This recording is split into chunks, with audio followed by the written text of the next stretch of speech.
How do? Welcome back. I'm being a bit naughty today because it's Tuesday and I don't drink Monday to, well, at least Thursday. Let me put that back. But I'm just moving out the tribute into the garage just to cool down for a few days before I do a taste test. And, well, you can't resist, can you? It's been in the bottle now for about 10 days. And I thought, right, they're solid to squeeze, and I thought it's time to move them out into the garage because it's starting to get pretty cold now. You can see I've got my coat on and my cardi, so it'll nice 4 or 5 days just to cold crash a little, and then I'll do a side by side at the weekend with the commercial version. But yeah, like I said, you can't resist, can you? So I thought I'd just have one.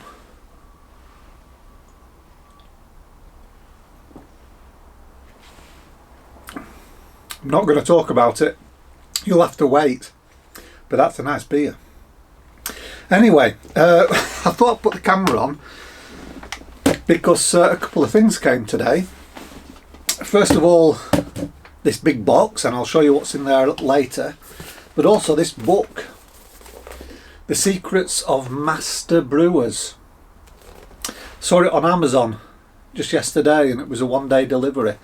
It came a couple of hours ago, so I really haven't had much chance to look through it all yet, but I can tell you what I have read is really good.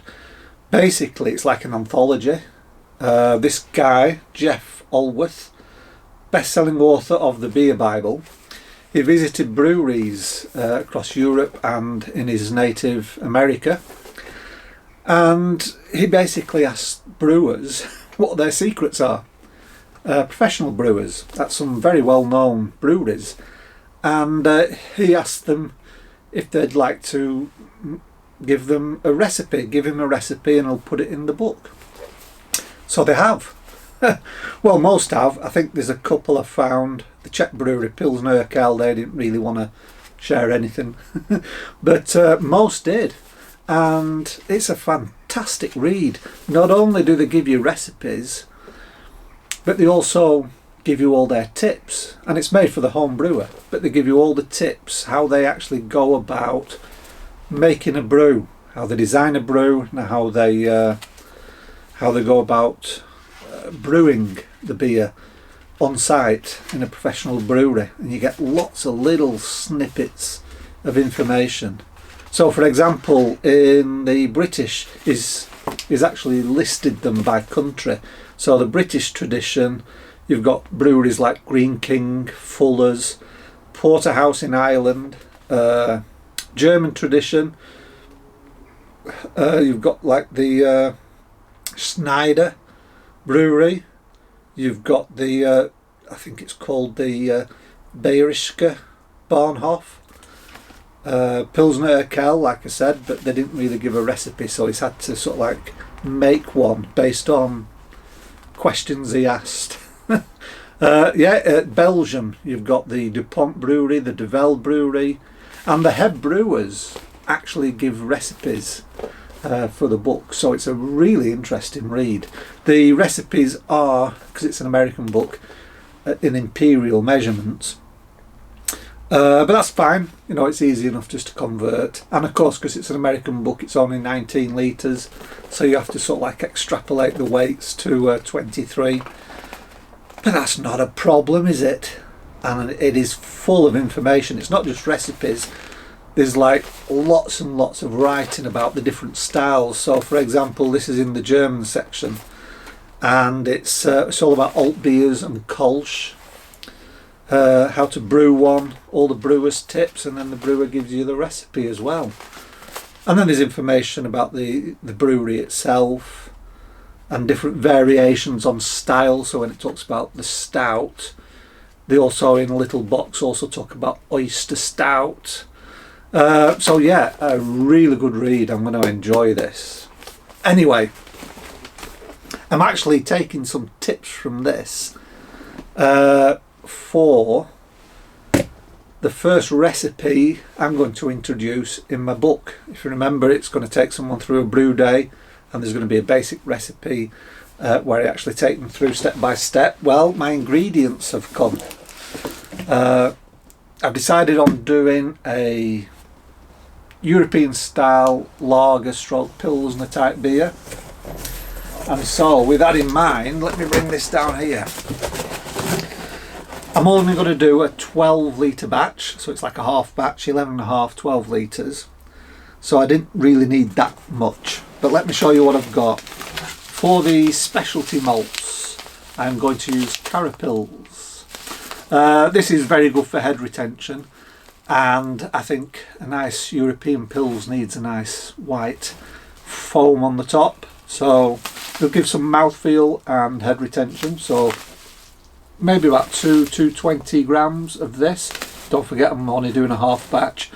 That should be enough. So that's my specialty grain. Very simple. Don't forget this is the first recipe for a beginner. The base malt, Breeze Pilsen Light. This is a 1.5 kilogram tub. Now it does say here that 20% is water, so it's 80% fermentables. I really want to get back to that 1.5 because I want the actual recipe at 23 litres to be 3 kilograms of fermentables. So what I'm also going to add is in this batch is 300 grams of a light dry malt, but that's going to be the bulk of the base malt, the Pilsen Light. So yeah, it's 1.5 kilograms but only 1.2 kilograms fermentable. So you've got to bear that in mind when you're making recipes with liquid malt. You don't have to bother with dry malt, but with liquid malt you've just got to bear that in mind. And for the hops, for bittering, well, you can probably guess it, it's like a German style Pilsner, Northern Brewer. This is only 5.5 alpha acids, and I thought Northern Brewer was 6 point something, but this is 5.5. And using an online calculator, if I use about 16 or 18 grams in the 12 litres, it gives me something like a 30 or 32 IBU, and I want some nice bitterness at the back end. So that's for bittering.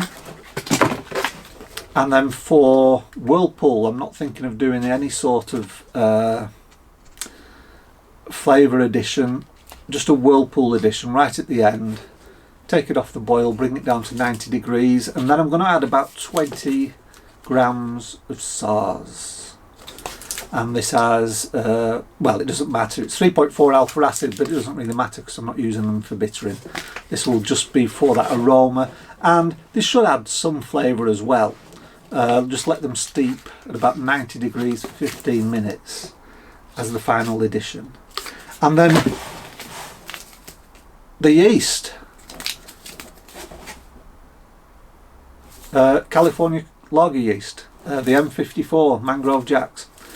So this is a unique strain of lager yeast. It actually brews without any weird flavours at about 18 to 20 degrees. So obviously lower the better, but yeah, 18 degrees, and that's the yeast I'm going to be using. So that is a really basic sort of little kit for a 12 litre batch. As I say, it's for a beginner, it's the very first brew. The recipes will get more complicated, and then I'm going to add like little tips and hints on those recipe pages. But I think this is a nice little starter kit that someone can get together, and it shouldn't be a problem to brew. You just steep the grains, half an hour. As I say, about 220 grams. You know, mix in the tub. I'll be doing a full boil because I'm only doing 12 litres, but I'll explain to them, you know, about doing partial boils. So that's it, that's the kit, that's the ingredients I'm going to start with. I'll probably have to tweak it maybe 1 or 2 times after, but I think it's a nice little base. What I'll be tweaking mostly, I think, are the hop additions, how much. I'm thinking I might add some SARS in as well for bittering, but with 3.8%, they're not going to add much. 3.4%. So yeah, I might just leave them out and just use them as the Whirlpool edition. But that's it. That's the little kit, little ingredients. And I'm going to brew this, not this weekend, the weekend after, because I've got a 3-day weekend and there's no football. My son likes to go to the football when they play at home, and they're away that weekend, and it's a 3-day weekend, so plenty of time to put in a brew day. So that will be in a couple of weeks from now. So yeah, I hope you enjoyed that.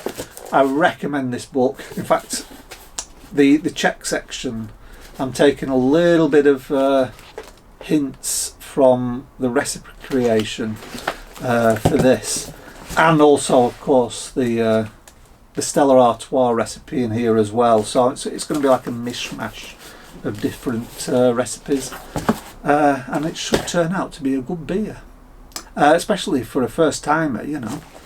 Lagers are the most popular beer, and I wanted it to be a popular beer that I start the book off with, so I think they'll do okay with this.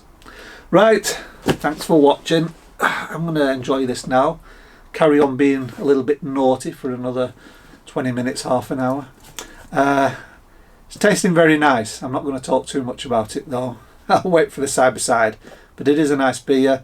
And I think it'll be even better when it gets a few days out here in the cold, just to chill. But for now, thanks for watching. As always, it's been a pleasure, and I'll see you again in the next video. Bye bye for now.